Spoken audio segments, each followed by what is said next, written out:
કેમ ઘરની અંદર આવવાનું નહીં કયો? અજાણ્યા માણસને ઘરમાં આવવા દો. જાણકારી આપવા જ તો આવી છું. અને કદાચ હું તમારાથી અજાણ હોઈ શકું છું, પણ આ કુંદન નિવાસની એક એક દિવાલ મને બરાબર જાણે છે. આ વસુંધરા નિવાસ છે, જેનું નિર્માણ તમે કર્યું છે.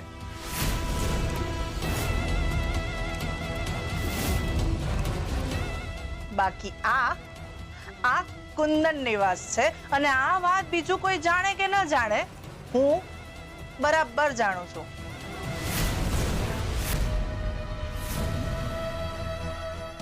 હવે તો તમે મને અંદર આવવાનું કહેશો ને, બરાબર ને? આવો.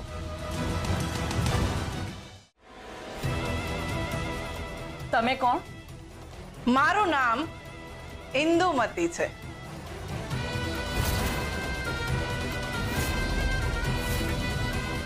તમે ઇન્દુમતી છો, જેમણે ઝવેરી પરિવારને જામીન અપાવ્યા, બરાબર ને? તમે શું કામ આવે છો મારા ઘરે? ધીરજના ફળ મીઠા હોય. તમે સાંભળ્યું નથી? થોડી ધીરજ રાખો, કહું છું. હંધુએ કહું છું. જે વ્યક્તિએ મારા દુશ્મનોને જામીન અપાવ્યા હોય એ વ્યક્તિ સાથે મારે શું વાત કરવાની? અને રહી વાત ધીરજની, તો મેં તમારા વિશે ઘણું બધું સાંભળ્યું છે. કહેવાય છે કે સાપનો ડંખ્યો એક સમય બચી જાય, પણ ઇન્દુમતીનો ડંખ્યો પાણી એ ન માંગે. બસ એક તમારા દર્શન બાકી હતા, જે આજે થઈ ગયા. હવે તમે અહીંયાથી જઈ શકો છો. બસ બસ બસ બસ બસ અનસુયા બેન, વધારે બોલવાથી તમારી તબિયત બગડી શકે છે. અને પહેલા મને જે કહેવું છે ને એ કહી દેવા દો, પછી તમારે જે કહેવું છે એ કહેજો. હવે મુદ્દાની વાત કરીએ. તમે તો મારા વિશે માત્ર સાંભળ્યું છે, પણ તમે ઝવેરી પરિવાર હારે જે કર્યું છે ને, એમાં તો મારા કરતા પણ ઊંચું લેવલ કરી નાખ્યું છે. મને એમ હતું કે મારા સિવાય કોઈ છે જ નહીં જે આ ઝવેરી પરિવારની બરબાદી ઈચ્છતું હોય, પણ તમે તો સુપડા સાફ જ કરી નાખ્યા. હા, મેં જે કર્યું એ કર્યું, પણ તમે જે કર્યું છે ને એનાથી મને તો નુકસાન જ થયું છે. મારે આગળ જે કરવાનું હતું એની ઉપર તમે ફૂલ સ્ટોપ લગાવી દીધું. એનું શું? વધારે બોલવું ને અધૂરું જ્ઞાન. તમને ખબર નથી, અધૂરું જ્ઞાન વિનાશ નોતરે છે. એટલે પહેલા મારી વાત ધ્યાનથી સાંભળો. તમે પેલી કહેવત સાંભળી છે, દુશ્મનનો દુશ્મન દોસ્ત કહેવાય. આમાં દોસ્તીની વાત ક્યાંથી આવી? કામ દુશ્મન ના કરો છો અને વાત દોસ્તીની કરો છો. હા, તમે ઝવેરી ફેમિલી હારે હું ઈચ્છો છો? બરબાદી. હું પણ ઝવેરી ફેમિલીની બરબાદી જ ઈચ્છું છું. અચ્છા, એટલે તમે એમને છોડાવ્યા. સરસ. ઉતાવળે આંબા નો પાકે. થોડી ધીરજ ધરો. તમારા દરેક સવાલનો જવાબ હું આપું છું. તમારા પહેલા પ્રશ્નનો જવાબ કે મેં એમના જામીન કરાવ્યા. હવે જો મેં એમના જામીન ન કરાવ્યા હોત ને તો કોઈ પણ રીતે એ લોકો છૂટી જ જવાના હતા, અને પછી તમારા ઘર સુધી શું, તમારા ગળા સુધી આવી જવાના હતા. આ ઇન્દુમતી એવી ચાલ ચાલી છે કે એ લોકોના જામીન મેં કરાવ્યા. હવે એ લોકોને સતત મારી નજરની સામે રહેવું પડશે, અને હું કહું એમ કરવું પણ પડશે. તમને એમ કેમ લાગે છે કે તમે જે કહો છો એ શક્ય થશે? જો આ એક ઉપાય કામ નહીં કરે ને તો આ ઇન્દુમતીના ઝેરીલા મગજમાં આવા હજારો ઉપાય છે. તમે મૂંઝાવ છો હું કરવા? તમે એવું તો શું કરશો? હા, હું એ વાતની ગેરંટી લઉં છું કે એ લોકો સતત મારી નજરની સામે રહેશે અને આ ઘર હુંદી નહીં પહોંચી શકે. પણ એના બદલામાં તમારે એ વાતનું ધ્યાન રાખવાનું છે કે આ ઘર, આ પરિવાર અને મોટી બાની તમામ સંપત્તિ તમારે તમારા નામે કરાવી લેવાની છે. એ લોકો દર ભટકે ને એમાં મને જે રોમાંચ આવે છે એની તો તમે કલ્પનાય નહીં કરી શકો. હવે મને લાગ્યું કે તમે મારા દોસ્ત છો. લાગ્યું ને? એટલે જ હું કહેતી હતી કે ધીરજ રાખો. તો આજથી આપણી દોસ્તી શરૂ.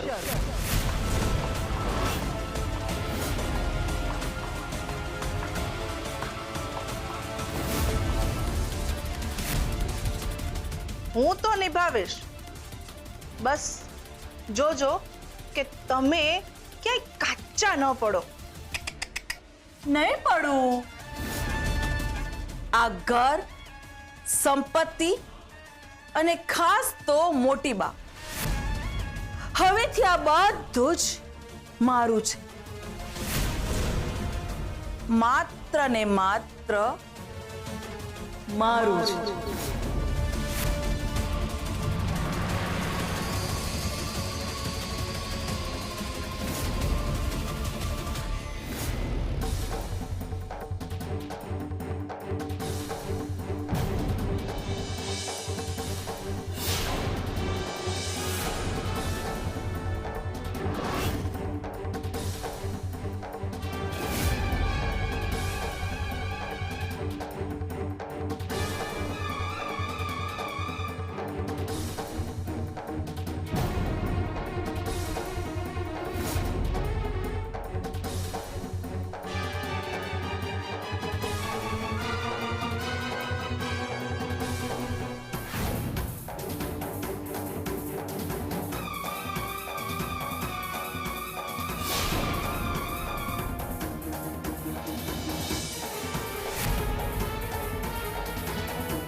અયાન, હા હું.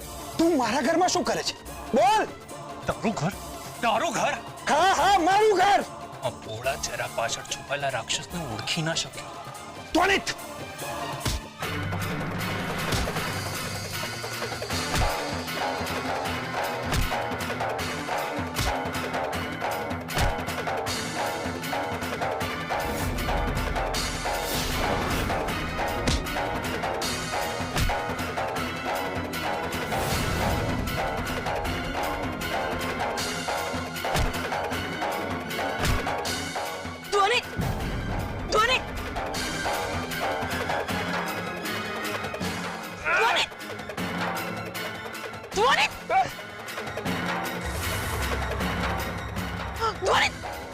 આટલી હિંમત કે તું ચોરની માફક મારા ઘરમાં ઘૂસી આવે? અરે છોડ આ યારને, ધ્વનિ છોડ. ચોર બનીને અમે નહીં, તમે લોકો ગુસ્સે આવ્યા છો.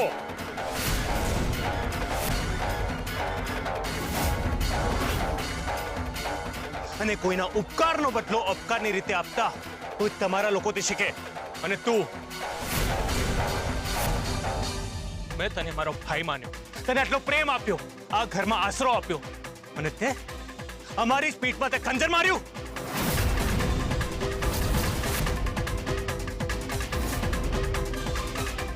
મોટી બા, તમે વસુંધરા પરીખ નથી, અમારા મોટી બા છો. મોટી બા, યાદ કરો મોટી બા, તમે મોટી બા છો. યાદ કરો મોટી બા, યાદ કરો.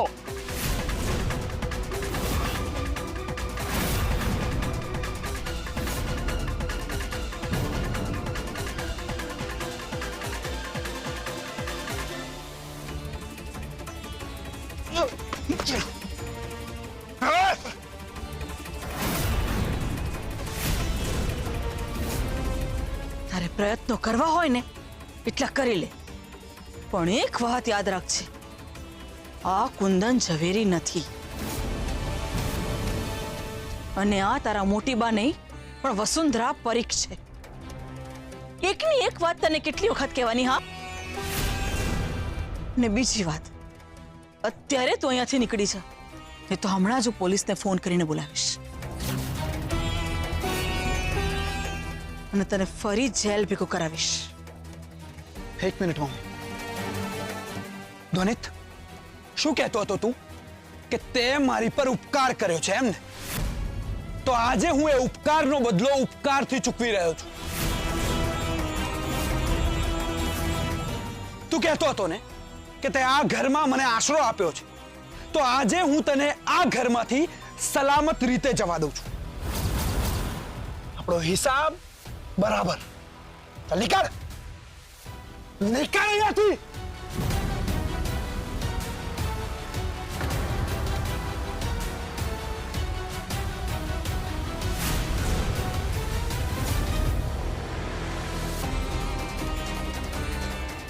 અરે આ તો મમ્મીજી, મમ્મીજી તમે રૂમમાં ચાલો, તમે ટેન્શન ના લો, અયાન છે ને એ બધું સંભાળી લેશે. મમ્મીજી તમે અંદર ચાલો, હું તમને માંડીને વાત કરું છું. આ છોકરો આપણા અયાનને મારવા આવ્યો હતો. હવે આવા છોકરાને આપણા ઘરમાં થોડી આવવા દેવાય. ના, ના આવવા દેવાય. ચાલો મમ્મીજી, આપણે અંદર જઈએ, ચાલો.